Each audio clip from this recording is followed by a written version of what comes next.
HSC 26 ব্যাচের ভুলগুলা থেকে যদি এইচএসসি 27 এখনই শিক্ষা না নেয় তাহলে এইচএসসি 27 ব্যাচ আরো বেশি বিপদে পড়তে যাচ্ছে।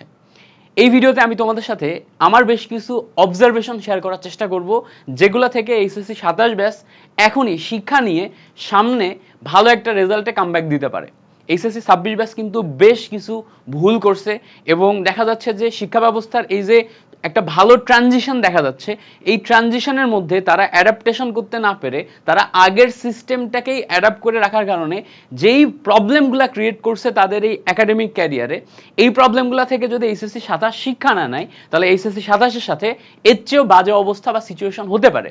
বাট খুশির সংবাদ হচ্ছে এইচএসসি 27-এর সামনে পর্যাপ্ত পরিমাণ সময় আছে, যেই সময়টা যদি তারা কাজে লাগায় তাহলে সামনের যেই পড়াশোনার জার্নিটা আছে এবং আমাদের এডুকেশন সিস্টেমের যে ট্রানজিশনটা আছে এই ট্রানজিশনে তারা অ্যাডাপ্ট করার জন্য পর্যাপ্ত পরিমাণে সময় পাবে, পর্যাপ্ত পরিমাণে সুযোগ পাবে।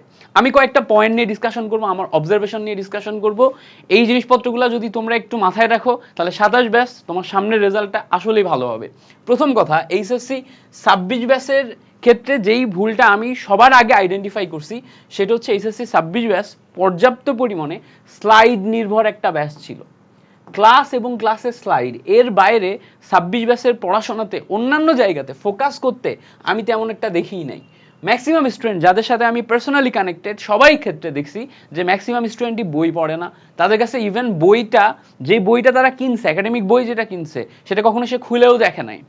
তারা স্লাইড প্রিন্ট করে, সাজেশন প্রিন্ট করে, স্লাইড প্রিন্ট এবং সাজেশন প্রিন্ট থেকে পড়াশোনা করে। এইটার কারণে দেখা যাচ্ছে যে আমাদের যে প্রশ্নগুলা হচ্ছে এই প্রশ্নগুলা অনেক ক্ষেত্রেই ওই স্লাইডের বাইরে হওয়ায় তারা একদমই ধরতে পারতেছে না। এই প্রবলেমটা কোথায় দেখো, আমরা প্রশ্ন যতই কঠিন করি, মানে ধরো বোর্ড পরীক্ষায় বা অ্যাডমিশন পরীক্ষায় প্রশ্ন যতই কঠিন হোক, প্রশ্নগুলা মেইন বইয়ের বাইরে থেকে হয় না। মেইন বই আছে মেইন বইয়ের বাইরে থেকে হয় না। মেইন বইয়ে যে সমস্ত প্রবলেমগুলো আমাদের দেয়া থাকে, তুমি যদি একটা যে কোনো সাবজেক্ট নাও, ওই সাবজেক্টের রাইটার যদি তুমি ডিফারেন্ট চেক করো, প্রত্যেকটা রাইটারের বইতে ডিফারেন্ট প্রবলেম দেয়া থাকে, ডিফারেন্ট টাইপের প্রবলেম দেয়া থাকে। আমাদের বোর্ড পরীক্ষায় কোশ্চেন কোনো না কোনো রাইটারের বই থেকেই তুলে দেওয়া হয়, এমন না যে এগুলো একদম আকাশ থেকে আসে, উল্টাপাল্টা জায়গা থেকে আসে না, সবসময় বোর্ড বইয়ের কোনো না কোনো জায়গা থেকেই নেওয়া হয়। তো যে কোনো একটা বোর্ড বই ভালো করে পড়লে দেখা যায় কি আমাদের ম্যাক্সিমাম জিনিসপত্র 95% থেকে 90-95% জিনিসপত্র কাভার হয়ে যায়। তো 26 ব্যাচ এবং তার আগের ব্যাচগুলোর মধ্যে মেইন বই পড়ার প্রবণতা একদম কম ছিল। মেইন বই পড়ার প্রবণতা কম থাকার কারণে তারা প্রশ্ন যখন পড়তেছে এই প্রশ্নগুলা আউট অফ দ্য ওয়ার্ল্ড চিন্তা করতেছে। একদম যে 26-25 বা 24 ব্যাচের কেউই মেইন বই পড়তো না এরকম না, যারা টপ রেজাল্ট করে তারা সবসময় মেইন বই পড়েই টপ রেজাল্ট করে। তো এখানে 27 ব্যাচের শিক্ষা নেওয়ার প্রথম বিষয় আমি যেটা ফিল করি সেটা হচ্ছে তুমি ডেফিনেটলি ক্লাস করবা, ক্লাস নোট করবা, বাট ক্লাস নোটের পাশাপাশি তোমাকে মেইন বইতে ফোকাস করাই লাগবে। এখন তুমি বলবা ভাই হাতে তো সময় নাই, এই যে কথা যদি বলো আমি মেনে নিব না, তোমার হাতে পর্যাপ্ত পরিমাণ সময় আছে। তুমি জাস্ট চিন্তা করো, তোমার পরীক্ষা যদি আমাদের পরীক্ষা এখন প্রপার টাইমলাইনে নিয়ে আসে, প্রপার টাইমলাইনে আসা মানেও আমাদের এপ্রিলে পরীক্ষা হবে, তারপরেও তুমি দেখো এদিকে আসে হচ্ছে প্রায় 5 মাস না 6 মাসই ধরে নিতে পারো। আমাদের যদি আমরা জুলাইয়ের অর্ধেক ধরি, আমি 5ই ধরলাম, এদিকে 5 মাস ওদিকে 2 মাস, মোটামুটি 7 মান্থ প্লাস সময় আছে। সো 7 মান্থ প্লাস সময়, এনাফ টাইম মেইন বই প্লাস তোমার সিলেবাস কভার করার জন্য।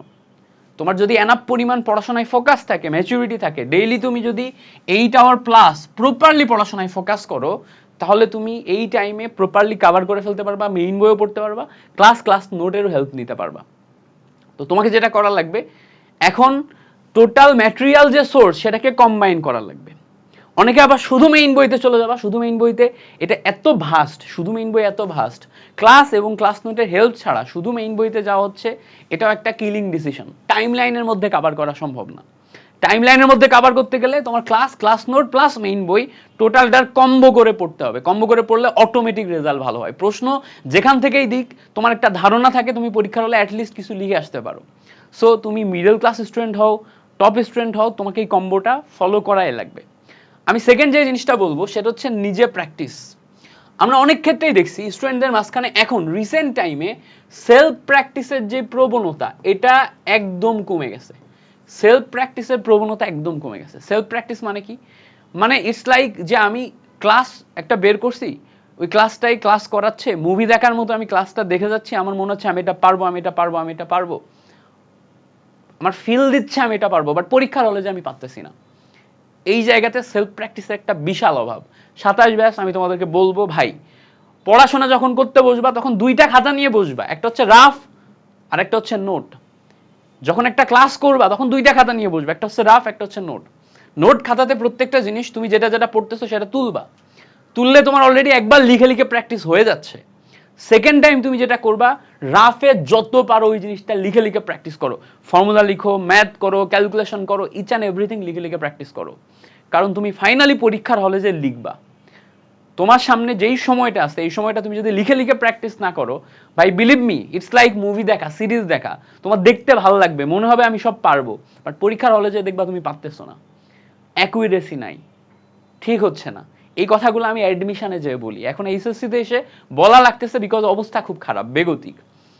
আমরা আগের জেনারেশনে মানে আগের সরকারের আমলে যেই পরিমাণ ছাড় দিয়ে দিয়ে ছাড় পেয়ে পেয়ে চলে আসছি, লাস্টের দিকে বিশেষ করে করোনার পরে কয়েকটা ব্যাচে যেই পরিমাণ ছাড় দিয়ে দিয়ে পড়াশোনা করা হয়েছে, কালচারটা তৈরি হয়ে গেছে ওয়ান শট নির্ভর, ওয়ান শট করলে ওর মধ্য থেকে প্রশ্ন চলে আসে, বাট অ্যাডমিশনে যে জিনিসটা কিন্তু হয় না। আমরা কিন্তু অ্যাডমিশনে বারবার যে রিয়েলিটি চেক দিতাম, এখন যেহেতু আমাদের ওই ট্রানজিশনটা আবার আসতেছে যে পড়াশোনা কঠিন পড়াশোনাই হবে, তুমি যতটুকু পারবা ততটুকুর উপরেই মার্কিং হবে, রেজাল্ট তুমি যতটুকু ডিজার্ভ করো ততটুকুই দেওয়া হবে।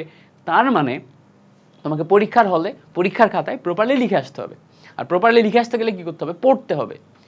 পড়ার কোনো বিকল্প নাই, এই জন্য সেলফ প্র্যাকটিস এটার কোনো বিকল্প নাই, সেলফ প্র্যাকটিস এটার কোনো বিকল্প নাই। থার্ড আমি যেটা বলবো যে লাস্ট মোমেন্টে এসে ওয়ান শট করে পার করে ফেলবো এই প্রবণতা থেকে বের হও। তুমি যদি তোমার তোমার মনের মধ্যে যদি টার্গেট সেট করে ফেলো যে আমি 12 বছর ধরে 12 লং ইয়ার্স পড়াশোনা করছি, এই 12 বছরের রেজাল্ট আমি বের করতে চাই। 12 বছরের রেজাল্ট কি? 12 বছরের রেজাল্ট হচ্ছে অ্যাডমিশনে ভালো করা, আমার ডাক্তার, ইঞ্জিনিয়ার বা অন্য যে কোনো জিনিস হওয়ার যে স্বপ্ন ছিল সেটা পূরণ করা, তারপর একটা ক্যারিয়ারে যাওয়া, ইউনিভার্সিটি লাইফটা এনজয় করা, একটা টপ ক্লাস ইউনিভার্সিটির ব্র্যান্ডিং আমার নামের সাথে নেওয়া।